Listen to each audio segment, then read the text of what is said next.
নমস্কার, good afternoon. মনের কথায় তোমাদের সবাইকে স্বাগত। কালকে তো ঘুরে টুরে এলাম, ভিডিও করলাম, একটা বিশেষ দরকারি কাজে শ্রাদ্ধ অনুষ্ঠানে গেছিলাম। আজকে ভাবলাম খুব হালকা রান্না করব।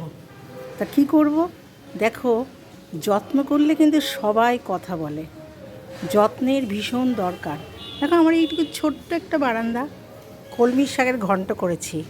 কলমির শাক এই যে লাগিয়েছিলাম, এটা ভিডিও বানিয়ে কিন্তু দিয়েছিলাম, তোমাদের মনে আছে। উচ্ছে গাছ, তুলসী গাছের মধ্যে দিয়ে উচ্ছে গাছ লাগিয়েছি। এই দেখো, উচ্ছে ঝুলছে, দেখেছ?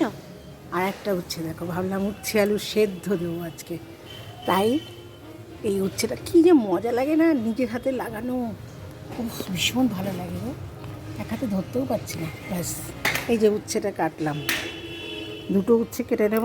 কলমি শাক গাছ থেকে তুলে সব কিছু দিয়ে একটা ঘন্ট মতো করেছি। তাই জন্যই তোমাদেরকে দেখালাম যে সামান্য কিচ্ছু না, শুধু আমি চা করে চায়ের জলটা দিয়ে দিই, মানে চা ধোয়া জলটা দিয়ে দিই। সব গাছ কি সুন্দর হয়েছে দেখো। তার মানে দেখো, একটু যত্ন করলেই কিন্তু সব কিছু আমাদের হয়ে সাড়া দেয়। আমরা এটা ভুলে যাই। মানে আমি এটা ইনার মিনিং বোঝাতে পেরেছি কিনা আমি জানি না, আমার মনে হলো তোমাদের সাথে শেয়ার করি।